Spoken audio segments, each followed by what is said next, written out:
Salut les Verseaux, excellente année 2025. Je vous souhaite plein de jolies choses, plein de bonheur pour cette nouvelle année. Alors, on va regarder assez rapidement, hein. Je n'aime pas les vidéos trop longues.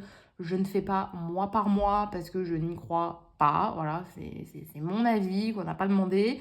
J'ai pas envie de faire cette méthode-là. Donc voilà. Du coup, moi, je demande vraiment juste un petit peu un message au global.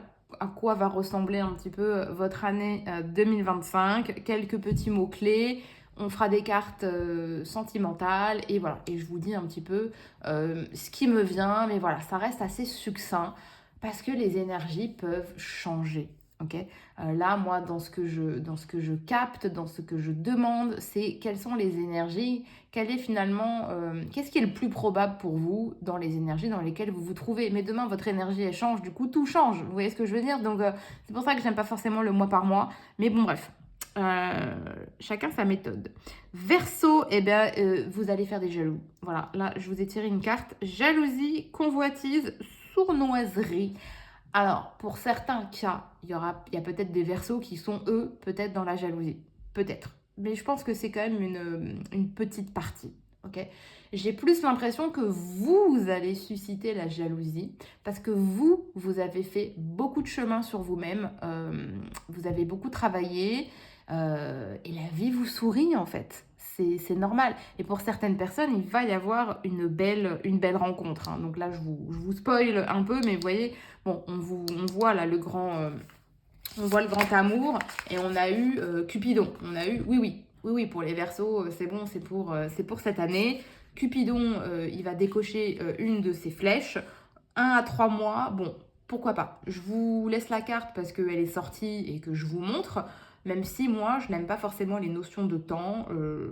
Ça peut être bluffant, mais voilà, attention, c'est pas gravé dans la pierre, hein. Le temps n'existe pas, hein, ça on le dit toujours, mais le temps n'existe pas. C'est une notion qui a été inventée par l'humain pour essayer de vaguement se repérer, mais ça n'a pas de valeur. Ok.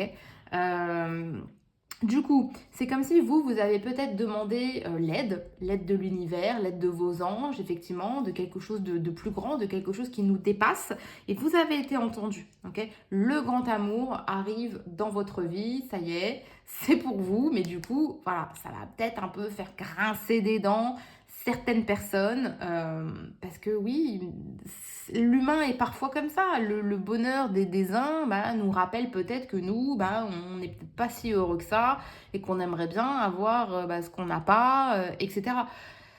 Et ça fait très très mal, hein, surtout quand ça vient de la part de certains proches. J'avais vu une émission comme ça où c'était Lena Situation, je sais pas si vous connaissez, et elle disait que oui, que généralement l'être humain a envie, souhaite le bonheur à son prochain, mais il faut pas que le bonheur dépasse le leur quand même, hein, parce que là ça fait de la jalousie. Qu'est-ce qu'elle nous dit dans son petit livret, Sandy Tatou? C'est l'oracle de Vinci, celui-là, si jamais il vous intéresse. Et donc, elle nous dit quoi? Alors, attendez, je m'épose 2 secondes. Ah oui, voilà. Finalement, je pense que vous allez vous en rendre compte, hein. Ça va être flagrant. C'est pas comme si ça allait être dans votre dos et que vous allez passer complètement à côté de la plaque. Non, non. Pour moi, vous allez le sentir. Ça va se savoir et ce sera l'occasion peut-être pour vous de faire du ménage. Vous voyez ce que je veux dire? Ça va être un mal pour un bien. Vous allez pouvoir du coup éliminer entre guillemets peut-être ces gens de votre vie parce que autant parfois, voilà, on peut comprendre hein, que le bonheur des uns, ça peut être irritant, mais il y a un moment donné, trop c'est trop en fait. Vous n'avez pas forcément à vous prendre des réflexions, vous n'avez pas à subir ça en fait, si c'est vraiment trop frontal, si c'est vraiment trop méchant, tout simplement, hein.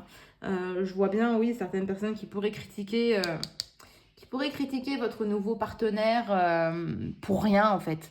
C'est pas que ce sera pas personnel, ça aurait été lui ou une autre, peu importe, ce serait la même chose en fait. Donc il faudra pas prendre les choses personnellement, mais juste faudra s'éloigner, voilà, tout simplement.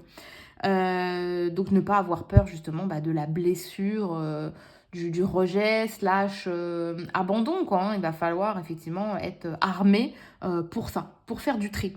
Et puis bah voilà, je vous disais de toute façon, l'amour arrive pour vous. Donc voilà, 2025, ça s'annonce avec du bien et du moins bien. Je pense qu'il y a vraiment des gens qui vont monter dans votre train et d'autres qui vont descendre, peut-être même qu'il faudra peut-être même dégager, il faudra peut-être appeler la sécurité, hein. Je pense qu'ils n'ont pas acheté leur ticket de transport.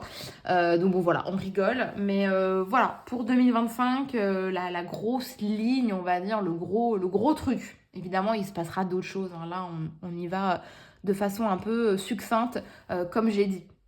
Si jamais ça vous parle et que vous souhaitez approfondir, n'hésitez pas, il y a le lien de mon site dans la description. Ciao ciao.